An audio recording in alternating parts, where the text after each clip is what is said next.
So over the last few weeks, like everybody, we've watched the television in absolute horror at the viciousness of the Israeli Defence Force.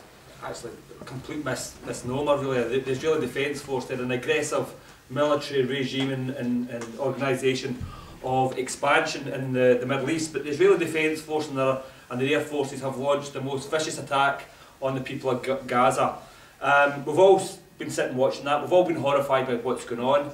And we've all been horrified as the journalists and the press have actually got into Gaza to see the devastation of what's been left behind. It's absolutely clear in that process that the Israelis were using phosphorus weapons.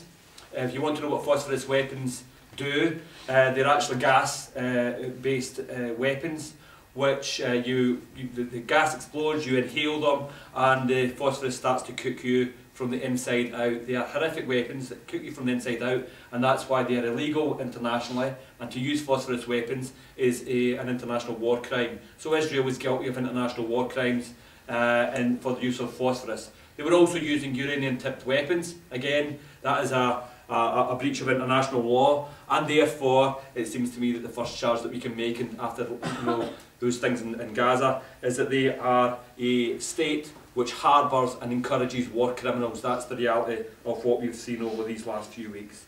Now, if we think about Gaza and the scale of the attack, one of the things I suppose to consider is where did this come from? And so I'm going to spend the next 10 minutes or so really trying to put some background onto the state of Israel, where they come from, and why. What I would argue is that that level of attack, that viciousness against the Palestinians, is not a quirk of the last few weeks, but actually it's built into the very nature of the Israeli state. From the very beginning, from 1948, the Israeli state has acted in a very concerted way to expel Palestinians from their land or to kill Palestinians who remain behind. And they've used all sorts of terror techniques as a state and as various armed organisations in the 47-48 period in that war. So the events of the last few weeks are not unusual, but they are the normality of how the Israelis behave and how they treat the Arab peoples in that part of the world. And the reason for that is that Israel is not what the Zionists would claim. The Zionists claim that Israel is their ancient land. And what the Zionist argument is essentially is that at the end of the Second World War, the most horrific episode had taken place against the Jewish people of Europe, which is absolutely true, the Holocaust, and that there were a few survivors of the Holocaust who could not go back to their homes because of what happened. If you want to think of an example where that's true, then in Auschwitz in Poland, there were a few Jewish survivors of Auschwitz, and at the end of the war they went back to a town in Poland called Kielce. Kielce is in East Poland, and in 1946, 1 year after the Holocaust had finished, 1 year after the war had finished, the Jewish population of Kielce were slaughtered. They'd survived the Holocaust and they were slaughtered by Poles in 1946. So the argument was that these were a people who now were without land, and they looked around the world and they found a land without people, and this was their ancient homeland, and this is where they went.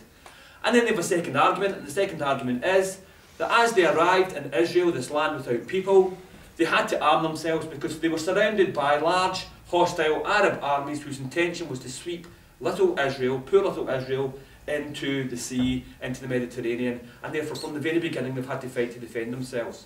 That's why it's called the Israeli Defence Force, and that's what the ideology of the Israeli state is, that they are always facing the might of these large well-armed armies, and that they have always had to fight for their recognition in their homeland, which was a land without people. Now we need to say from the very beginning that that is a complete myth. It's a myth on a whole number of levels. The first one that is a myth is that Israel was not a land without people. It was Palestine, and there were Palestinians there in large numbers and had been there for thousands of years. And you have to say that the Palestinians who were there were Palestinian Muslims, Palestinian Christians and Palestinian Jews who had lived in harmony for thousands of years in that part of the world. So it wasn't a land without people, and what happened was not that the Arab armies tried to sweep Israel off the map, if you like, but kind of the reverse. In the run-up to the partition, 1947, there were a number of Israeli or Jewish or Zionist organisations who carried out what the Israeli historian Lavalette Prt calls the ethnic cleansing of Palestine.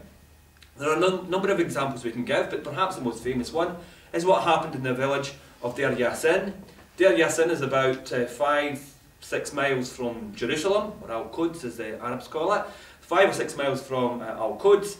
And in 1948, what happened in Deir Yassin was that the Irgun and the Stern Gang, who were two Zionist terrorist organisations, with the full backing of the Haganah, which was the Israeli armed police force, and with the backup of the Palmesh, who were a paramilitary force who had been trained by the British to confront the Germans during the Second World War, entered into the village of Deir Yassin and slaughtered 325 people. They blew up the mosque, they blew up the schools, they blew up all the homes. The people who remained were a few elderly Palestinians, and they were told to go to neighbouring villages and tell them what had happened in Deir Yassin, and tell them that if they didn't flee their homes, then the fate of Deir Yassin would be the fate of them.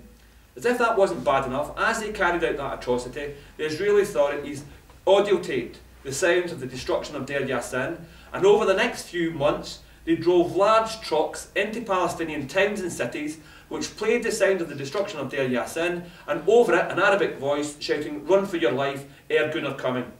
That happened in Haifa, it happened in Jaffa, it happened in villages across Palestine in 1947 and 1948, and that's what the Israeli Jewish historian Lavalette Prt calls the start of the ethnic cleansing of Palestine. From the very beginning there were Palestinians in Palestine, and they were ethnically cleansed, they were cleared out, they were moved, their villages were destroyed, their homes were destroyed, their land was taken by this new colonial settler state. That's what Israel is, it's a colonial settler state, as many West European and imperial projects have been. Now, when we think about imperial colonial settler states, they tend to fall into one of two models. On the one hand, there's the one that you had in South Africa, which is a model of apartheid. And sometimes people talk about Israel as being the new apartheid in the Middle East.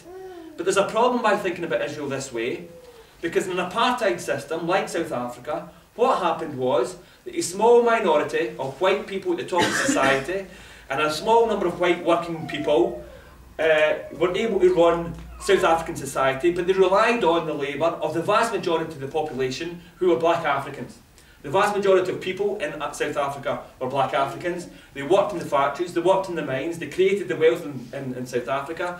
And eventually, that contradiction meant that when those people fought for their rights, their civil rights, their freedom, the right to vote, the rights for trade unions, it meant addressing the whole question of the nature of South Africa. It took a long time, but in the 1990s they were able to sweep away apartheid because of their power based in the workplace. But there is another model of settler colonialism which is much more vicious.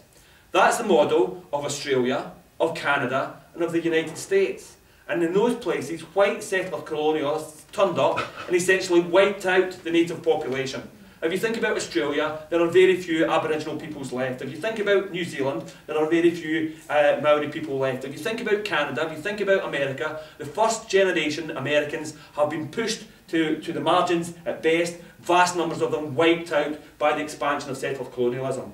And I need to say that when you think about Israel, it's not the apartheid model that they're going down, but their entire history suggests it's the other model. It's about expelling Palestinians to other Arab countries round about Israel, or wiping out Palestinians who dare to resist. And that's why it seems to me that the model of what's happened over the last 3 weeks is entirely consistent with what Israel has done since 1947-1948. It is to expand into Israel, it is to create a greater Israel, Erzeit Israel, and that means the expulsion of the Palestinian people to Jordan, to Lebanon, to Iraq, to Syria, to Egypt, and if they don't move, then they will be killed if necessary, and that's the fate of what's happened in Gaza.